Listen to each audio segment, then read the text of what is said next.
नमस्कार दोस्तों, स्वागत है हमारे YouTube channel unique competition hub में। तो दोस्तों, आरपीएफ कांस्टेबल और एसआई की एग्ज़ाम बहुत ही जल्द शुरू होने वाले हैं।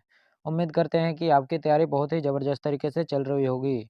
तो आज हम डिस्कस करने वाले हैं आरपीएफ कांस्टेबल और एसआई के टॉप 15 मोस्ट इंपॉर्टेंट क्वेश्चन जो आपके एग्ज़ाम में हूबहू देखने को मिल सकते हैं। इसलिए वीडियो को शुरू से अंत तक देखिएगा। और आप इस चैनल पर नए हैं तो वीडियो को लाइक करें, कमेंट करें और चैनल को सब्सक्राइब जरूर से कर लें, ताकि वीडियो का नोटिफिकेशन सबसे पहले आपको मिल सके। तो चलिए बिना समय गवाए वीडियो को स्टार्ट करते हैं। क्वेश्चन नंबर 1, गरीबी हटाओ का नारा निम्नलिखित में से किस पंचवर्षीय योजना काल में दिया गया था? तो आपका करेक्ट आंसर हो जाएगा ऑप्शन नंबर ए, पांचवी पंचवर्षीय योजना। ठीक है, पांचवी पंचवर्षीय योजना में गरीबी हटाओ नारा दिया गया था, याद रखिएगा। तो चलिए बढ़ते हैं नेक्स्ट क्वेश्चन की ओर। क्वेश्चन नंबर 2, उष्ण कटिबंधीय सदाबहार और अर्ध सदाबहार वन देश में स्थित है? तो आपका करेक्ट आंसर हो जाएगा ऑप्शन नंबर बी, उत्तरी पूर्वी राज्य में। ठीक है, उष्ण कटिबंधीय सदाबहार और अर्ध सदाबहार वन उत्तरी पूर्वी राज्य में स्थित है, याद रखिएगा। ये क्वेश्चन एग्जाम के लिए मोस्ट इंपोर्टेंट है। तो चलिए बढ़ते हैं नेक्स्ट क्वेश्चन की ओर। क्वेश्चन नंबर 3, 73वें और 74वें संशोधन के अनुसार भारत में देश स्तरीय सरकारी प्रणाली है? तो आपका करेक्ट आंसर हो जाएगा ऑप्शन नंबर ए, त्रिस्तरीय। ठीक है, 73वें और 74वें संविधान संशोधन के अनुसार भारत में त्रिस्तरीय सरकारी प्रणाली है, याद रखिएगा। तो चलिए बढ़ते हैं नेक्स्ट क्वेश्चन की ओर। क्वेश्चन नंबर 4, निम्नलिखित में से कौन सा भारत का राष्ट्रीय जलीय पशु है? तो आपका करेक्ट आंसर हो जाएगा ऑप्शन नंबर सी, गंगा की डॉल्फिन। ठीक है, गंगा नदी की डॉल्फिन भारत का राष्ट्रीय जलीय जंतु है। इसे हम सुसु के नाम से भी जानते हैं, याद रखिएगा। ये क्वेश्चन मोस्ट इंपोर्टेंट क्वेश्चन है दोस्तों रेलवे के एग्जाम के लिए। तो चलिए बढ़ते हैं नेक्स्ट क्वेश्चन की ओर। क्वेश्चन नंबर 5, यहाँ क्वेश्चन थोड़ा मिस्टेक है, देख लीजिएगा। दिल्ली सल्तनत में दीवान ए आरिज किस विभाग से संबंधित था? तो आपका करेक्ट आंसर हो जाएगा ऑप्शन नंबर सी, सैन्य विभाग। ठीक है, दीवान ए आरिज सैन्य विभाग से संबंधित था, याद रखेगा। तो चलिए बढ़ते हैं नेक्स्ट क्वेश्चन की ओर। क्वेश्चन नंबर 6, भारत को ब्रिटिश नियंत्रण से मुक्त करने के लिए भारतीय राष्ट्रीय सेना का गठन किसने किया था? तो आपका करेक्ट आंसर हो जाएगा option number C, Mohan Singh. ठीक है, भारत को ब्रिटिश नियंत्रण से मुक्त करने के लिए भारतीय राष्ट्रीय सेना का गठन मोहन सिंह ने किया था, याद रखिएगा। तो चलिए बढ़ते हैं नेक्स्ट क्वेश्चन की ओर। क्वेश्चन नंबर 7, माल के निर्यात और आयात के संतुलन को डैश कहा जाता है? तो आपका करेक्ट आंसर हो जाएगा ऑप्शन नंबर बी, व्यापार संतुलन। ठीक है, माल के निर्यात और आयात के संतुलन को व्यापार संतुलन कहा जाता है, याद रखिएगा। तो चलिए बढ़ते हैं नेक्स्ट क्वेश्चन की ओर।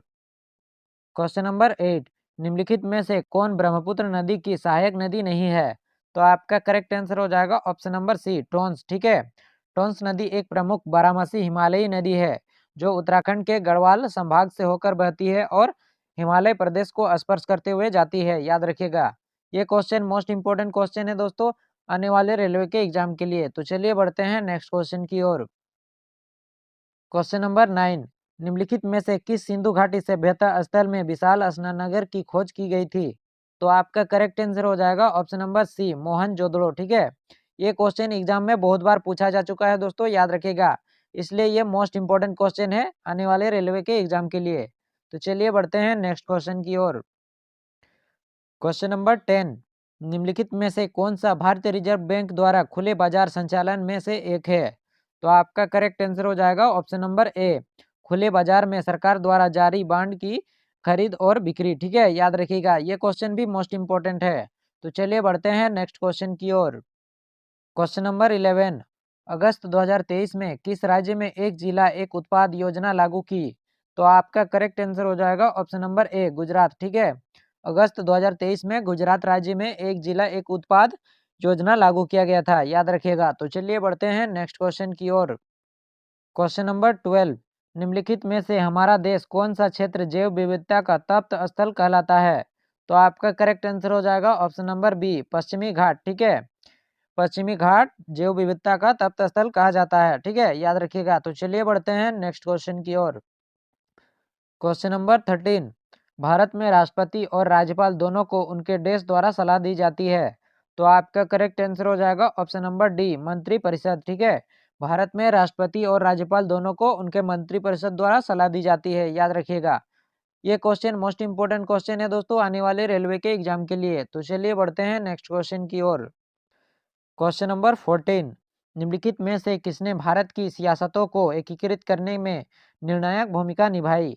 तो आपका करेक्ट आंसर हो जाएगा option number B, Sardar Vallabh भाई पटेल। ठीक है, भारत की सियासतों को एकीकृत करने के लिए सरदार वल्लभ भाई पटेल ने निर्णायक भूमिका निभाई, याद रखिएगा।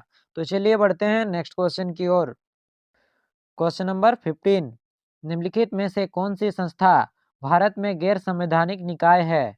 तो आपका करेक्ट आंसर हो जाएगा ऑप्शन नंबर डी, राष्ट्रीय मानवाधिकार आयोग। ठीक है, राष्ट्रीय मानवाधिकार आयोग भारत में गैर संवैधानिक निकाय है, याद रखिएगा। तो आज के लिए बस इतना ही, और इन 15 क्वेश्चन में से आप कितने क्वेश्चन सही कर पाए हैं कमेंट करके जरूर से बताइएगा।